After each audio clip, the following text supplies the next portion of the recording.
ठीक है, ठीक है। राजीव जी, मैं लूंगा इस पर कांग्रेस से। राजीव रंजन जी, आप कुछ कहना चाह रहे थे? जी देखिए, कीर्तिनिधि पांडे जी ने कुछ हमसे सवाल पूछे। हमारे साथी हैं, मैं पत्रकार हूं, राजनीतिक विश्लेषक हूं। हमारा अपना विश्लेषण है। मैं अपेक्षा करूंगा कि हमारी बातों को सुने और तार्किक रूप से उसका जवाब दें। इन्होंने कहा कि हमने ईडी सीबीआई पर नहीं बोला जो राहुल जी ने बोला था। आप ये बताइए, बंगाल के एक मंत्री थे जिनके घर से 300 करोड़ रुपए करीब बरामद हुए, उनके और उनके सहयोगी के घर से। ठीक बंगाल के बगल में झारखंड है। झारखंड में खनन सेक्रेटरी के यहाँ जो पैसा पकड़ा गया, वहां के सीएम का जो जिस मामले में इस्तीफा हुआ, उसके बगल में बिहार है। लालू यादव इस देश के सजायाफ्ता इतने बड़े नेता जिनको चारा घोटाले में सजा हुई, उनके परिवार ने लैंड फॉर जॉब स्कैम किया है। आप ये समझिए, एक व्यक्ति जब अपराधी कहीं साबित हो गया है और दूसरे अपराध का उसके ऊपर आरोप है, तो सामान्यतया यह माना जाता है कि अपराध के आरोप सही होंगे। आप बताइए, जब इतनी बड़ी बड़ी, लेकिन राजीव जी ये तो उसी से जोड़ रहा है ना कि ईडी सीडी का अगर इन पर कार्रवाई होती है, नहीं करेगी। नहीं, इनके अगर स्कैम पकड़े जा रहे तो ये ईडी और सीबीआई की बात करते हैं। बिल्कुल बिल्कुल नहीं, हमारा वही सवाल है कि अगर इतने बड़े बड़े आरोप लगेंगे, इतने बड़े बड़े ये लोग कांड करेंगे, तो ईडी सीबीआई इनको छोड़ दे। तो सवाल यह है कि देखिए, लोकतंत्र में कार्रवाई अगर होती है तो निश्चित तौर पर उसका मूल्यांकन करना चाहिए। ठीक है, कीर्तिनिधि जी, इसमें एक छोटा सा रिएक्शन, फिर मैं कांग्रेस के पास चलूंगा। इसके लिए आप उसको छोड़ दें। एक इलेक्ट्रल बॉन्ड के बारे में बता देते, जिनके घर ईडी के छापे हमारी बात पूरा नहीं हुई, बुरी नहीं हुई। जेपी जी, थोड़ा और मौका दीजिए। पार्टी की सरकार ने जांच बंद कर दिए गए, उसका डिटेल ना हो तो हम भेज दें आपके पास, उसका जिक्र भी कर लेते हैं। पांडे जी, हम जो कह रहे हैं वो गलत कह रहे हैं। बताइए, हमारी बातें गलत हैं, हमारी बातें गलत है। क्या पैसों की गड्डियां नहीं पकड़ी गई, नोटों की गड्डियां नहीं पकड़ी गई उनके घरों से, तो उनको छोड़ दिया जाए इसलिए कि वो विपक्ष में है? आप बताइए ना, 300 करोड़ रुपए पकड़े गए तो उनको छोड़ दिया जाए इसलिए कि विपक्ष में है? और जांच बंद करने नहीं, उनको छोड़ दिया जाए, उनको छोड़ दिया जाए इसलिए कि ईडी मोदी की है, सीबीआई मोदी की है। आप बताइए, मनीष सिसोदिया, नहीं सुनिए, मनीष सिसोदिया 1 साल से जेल में है, 1 साल से जेल में है, 1 साल से जमानत नहीं हुई। क्या वहां भी ईडी बैठी है? पार्टी और देश की सरकार, पांडे जी, वहां भी ईडी बैठी है क्या? तो कम से कम जो अपराधी जेल जा रहे हैं तो उसको सही मानिए ना। हम तो वही कह रहे हैं केवल आपसे। पार्टी की सरकार ने कहिए चंदा नहीं लिया हमसे, इलेक्ट्रल बॉन्ड के माध्यम से जांचें नहीं बंद की गई, देश के सारे। अच्छा, ये बताइए पांडे जी, आज सुप्रीम कोर्ट ने एसबीआई को कहा है, सुनिए, आज सुप्रीम कोर्ट ने एसबीआई से कहा है कि आप उसका यूनिक कोड सार्वजनिक करिए। आप कैसे जान गए कि चंदा सिरेम इंस्टीट्यूट ने बीजेपी को दिया? आप ये कैसे जान गए? आज सुप्रीम कोर्ट का आदेश क्या है, आपने देखा है? आज सुप्रीम कोर्ट का आदेश क्या है? सुप्रीम कोर्ट ने यह कहा है कि वो यूनिक कोड बताइए कि कौन सा चंदा किस पार्टी को गया। आप कैसे मान ले रहे हैं? आप बताइए, बॉन्ड का 35% जिस पार्टी को मिला उसी को सारे चंदे मिल गए। आप कैसे मान ले रहे हैं? अरे भैया, आप बताइए ना, सुप्रीम कोर्ट का आज का आदेश देखा आपने? बस बताइए राजीव जी। चले मैं लौटूंगा अभी एक सुधांशु जी, ठीक है, आप हो गई ये बात। सुधांशु जी, आप इसे कैसे देखते हैं? सुधांशु जी, चलिए मैं उस बयान पे आता हूं। देखिए, अब ये हो गया, आरोप प्रत्यारोप है, मुद्दा वही घूम कर आता है।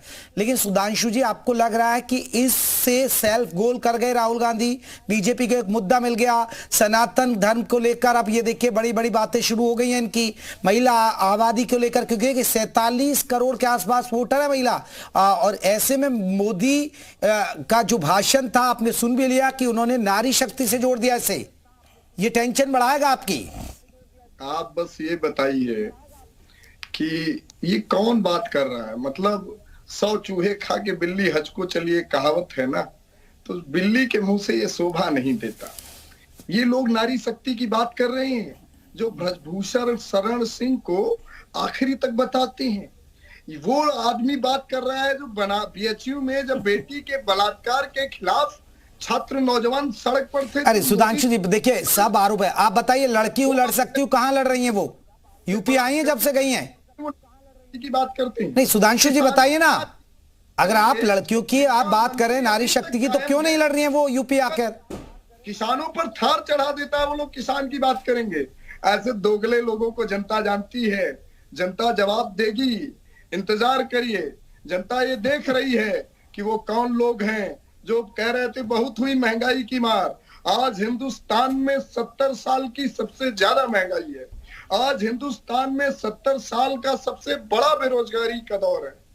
और सिर्फ सरकारी नहीं, प्राइवेट में भी कोई काम धंधा नहीं, कोई व्यवसाय नहीं। यही नहीं, जिनका व्यवसाय था जीएसटी नहीं। ठीक है सुधांशु जी, तो आप जीत रहे हैं क्या? बर्बाद नहीं तो 24 में शक्ति आपको मिल रही है जनता की? बिल्कुल, जनता की शक्ति का आशीर्वाद है।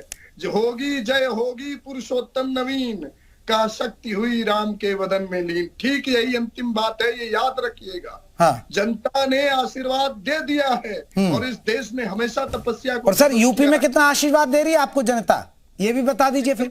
हम ये कह रहे हैं, लिख के ले लीजिए। नरेंद्र मोदी की सरकार नहीं बनेगी, ये 400 पार नहीं 4000 पार का नारा देते। आप याद करिए यूपी में कहां खड़े हैं आप, ये बता दीजिए ना सर। कांग्रेस कहां खड़ी है यूपी में? बताइए। 17 आपको सीटें मिली, एक उम्मीदवार तक आप उतार नहीं पाए। आप बस बताइए वो नारा क्या दिए थे बंगाल में और कितनी सीटें पाए थे, जरा बताइए। अगर ये लोग इतनी लोकप्रिय हैं, बताइए आप। ये लोग प्रोपेगेंडिस्ट हैं, बेसिकली हिटलर गोएबल के वारिस हैं कि 100 बार झूठ बोलो सच हो जाए। शरद जी, हिटलर से तुलना की जा रही है आपकी सरकार की। आप हिटलर हैं, आप झूठे हैं, ये मैं नहीं कह रहा हूं, कांग्रेस कह रही है। झूठ बोलोगे सच हो जाएगा, लेकिन ये जनता समझ चुकी है। ये जनता उस झूठ पर विश्वास। इन लोगों ने कहा महंगाई कम हो जाएगी, महंगाई सबसे ज्यादा हो गई। इन्होंने कहा बेरोजगारी। सुधांशु जी रुकिए ना आप, शरद जी आपकी बात का जवाब दे रहे हैं। देखिए आपको काफी मौका दिया मैंने। पति परमेश्वर, इंदिरा जी के पति परमेश्वर। उन्होंने कहा कि महिलाओं को न्याय मिलेगा, लेकिन महिलाओं के साथ बलात्कार हो रहा है। अरे रुकिए सुधांशु जी रुकिए ना आप, उनको जवाब देने दीजिए ना। आपकी बात का जवाब दे रहे हैं वो। उसका उल्टा हुआ इस बार। 400 पार कहें, ठीक उसका उल्टा होगा। मैं लिखित देने को तैयार।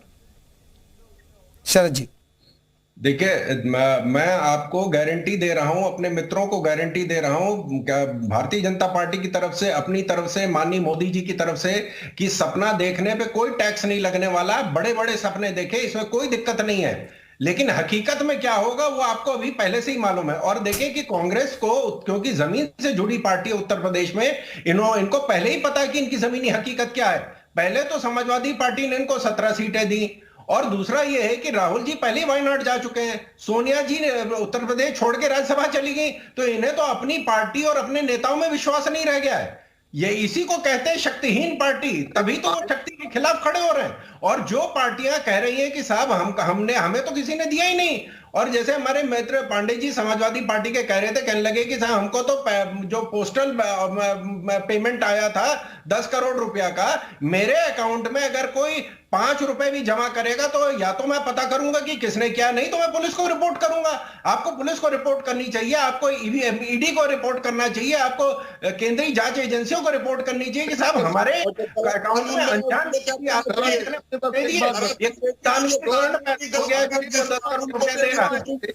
गलत बन गया, उसको क्या करना चाहिए? सीबीआई ने छापा मारा, अगले दिन आके वो चंदा दे दिया। चंदा का धंधा नहीं, ये फिरौती का धंधा है जो नरेंद्र मोदी के नेतृत्व में गलत कानून बनाएगा, उसमें इतनी बड़ी सजा दे दी जनता। कांग्रेस ने 2013 में कांग्रेस से समर्थन वापस लिया था डीएमके ने सुबह 11 बजे, और शाम को 4 बजे स्टालिन जी के बेटे को कस्टम ऑफिसर ने उठा लिया था। यह कांग्रेस की सरकार थी जो आज बता रहे हैं कि साहब ईवीएम और ईडी और सीबीआई का गलत इस्तेमाल हो रहा। 5 घंटे के अंदर अंदर उन्होंने अरेस्ट किया था, बवाल मच गया। तो उसके बाद चलिए मैं लौटूंगा एक बार। राजीव रंजन जी, एक बड़ा सवाल है, क्योंकि देखिए अब चुनाव की घंटी बज चुकी है, तारीखों का ऐलान हो चुका है राजीव जी, लेकिन अब इसी तरीके के बयान आएंगे और इसी तरह के पलटवार होंगे, लेकिन जो बयानों को अच्छे से सही तरीके से पलटवार करने में माहिर होगा और जो जनता तक पहुंचा देगा वही खिलाड़ी माना जाएगा। जेपी जी, निश्चित तौर पर आपने निष्कर्ष बता दिया, लेकिन थोड़ा सा नेपथ्य में जाइए 2014 के चुनाव में मणिशंकर अय्यर इनके बड़े नेता कांग्रेस के थे, उन्होंने कहा कि मोदी पीएम तो नहीं बन पाएंगे, इनको चाय बेचने की जगह कांग्रेस कार्यालय पे हम दे देंगे। उसी एक मुद्दे को कि एक चाय वाला पीएम कैसे बनेगा, मोदी जी ने मुद्दा बनाया और 2014 में कांग्रेस की कितनी बुरी हार हुई। उसके बाद उसका 2019 में आइए, चौकीदार चोर है, बिल्कुल चौकीदार चोर है इन लोगों ने कहा, और भाजपा ने पूरी एक स्ट्रेटजी बनाई कि मैं भी चौकीदार, और ऐसा माहौल बनाया कि ये लोग पीछे छूट गए। वही गलती अब 2024 में कर रहे हैं। सवाल ये है कि आपको इतने बड़े दल को हराना है तो गलतियों से बचना पड़ेगा। आप अगर गलतियों को रिपीट करेंगे तो आप कभी भी मोदी को सत्ता से बाहर नहीं कर सकते। आपका इतने बड़े दल से मुकाबला है तो गलतियों से बचिए और बिल्कुल ऐसा प्रहार करिए जो जनता के दिलों को छुए। ऐसी बात करेंगे जिसे जनता ही भड़केगी तो आप बीजेपी को चुनाव नहीं हरा सकते। जी, ये सुधांशु जी एक बड़ा सवाल है। सुधांशु जी देखिए, आप सुनिए सुधांशु जी, देखिए राजीव रंजन जी ने एक नपा तुला विश्लेषण किया और वो सही भी है। आप जानते हैं कि सत्ता पक्ष जब भी कोई सत्ता में होता है वो अपनी खामियों को छुपाता है, वो अपनी जो मुख्य उपलब्धियां उनको बताएगा या बातों को डाइवर्ट करेगा। ये तो आप भी बेहतर जानते हैं, आप भी सरकार चला चुके। तो आपको नहीं लग रहा है कि आप लोग सेल्फ गोल ही कर रहे हैं? आप लोग इनको कोई ना कोई मुद्दा दे देते हैं तो ये कहीं ना कहीं, पहले आपने इनके परिवार पर, देखिए लालू यादव ने परिवार पर सवाल उठा दिया, इन्होंने एक कैंपेन खड़ा कर दिया उसके लेकर। अरे तो वही तो कह रहे हैं, इनकी मतलब कोई भी जो पत्रकारिता का धर्म होता है सत्ता से सवाल पूछना।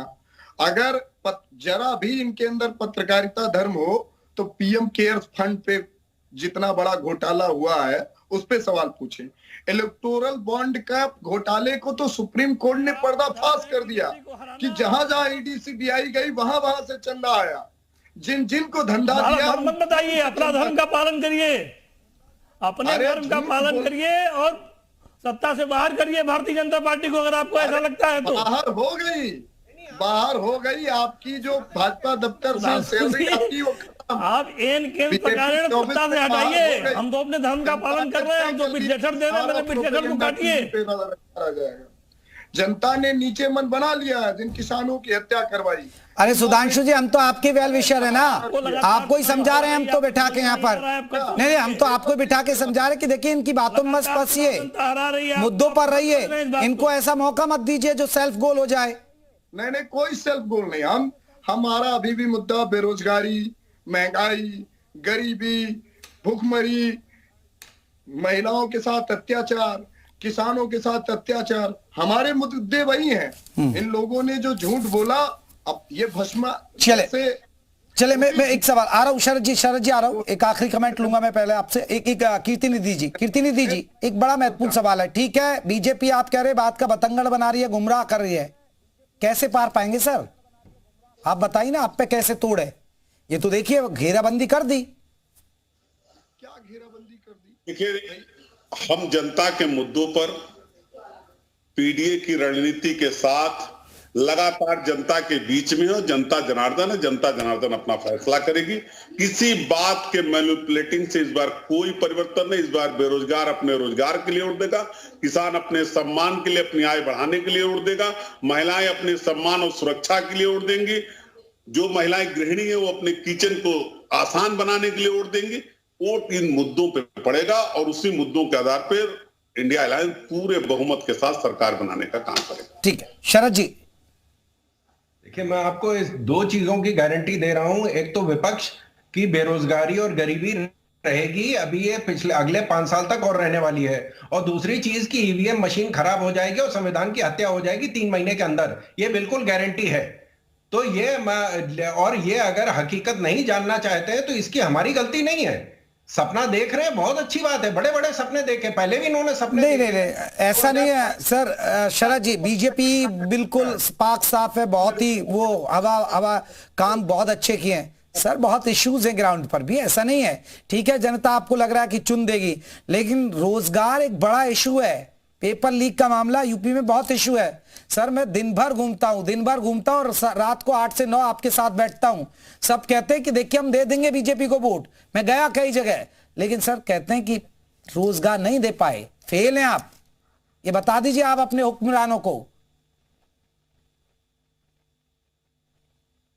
शरद जी। देखिए 2014 में जब हमारी सरकार आई थी उससे पहले 12% ईपीएफ में रजिस्ट्रेशन था। पिछले 10 साल में ईपीएफ में रजिस्ट्रेशन 16 करोड़ बढ़ गया, 12 करोड़ था, अब 16 करोड़ बढ़ गया है। तो इसका मतलब, क्योंकि ईपीएफ में तभी रजिस्ट्रेशन होता है जब नौकरी होती है, बिना रोजगार के ईपीएफ में रजिस्ट्रेशन नहीं होता है। तो वो तो प्राइवेट भी नौकरी हो सकती है ना सर, सरकारी नहीं दे पाए होंगे, फिर लोगों को तो सरकारी भी चाहिए ना। आपकी भर्तियां हमेशा कोर्ट में रहती हैं या फिर लीक हो जाती हैं। नहीं, हमने सरकारी नौकरियों की गारंटी नहीं दी थी। हमने कहा था विकास का कार्य उस स्तर पे ले जाएंगे कि लोगों को इतनी नौकरियां मिल जाएगी। हमने नहीं कहा था कि सबको हम बुला के हम सबको आईएएस की डिग्री पकड़ा देंगे। ठीक है शरद जी, और देखिए आप सभी मेहमानों का बहुत बहुत शुक्रिया। लेकिन एक बड़ा सवाल है, अब देखिए चुनावों की तारीखों का ऐलान हो चुका है, वार होंगे, पलटवार होंगे और अब जुबानी जंग चलेगी। लेकिन जो नेता, जो पार्टी हमलों से दूसरों की घेराबंदी कर देगी वही सफल होगी और वही जनता के दिल पर राज करेगी। तो 24 का शक्ति प्रदर्शन अब जुबान पर है और जिसकी जुबान जैसी उसको उतना ही अच्छा फायदा मिलेगा। हमारी खास चर्चा बस इतना ही। एक छोटा सा ब्रेक के बाद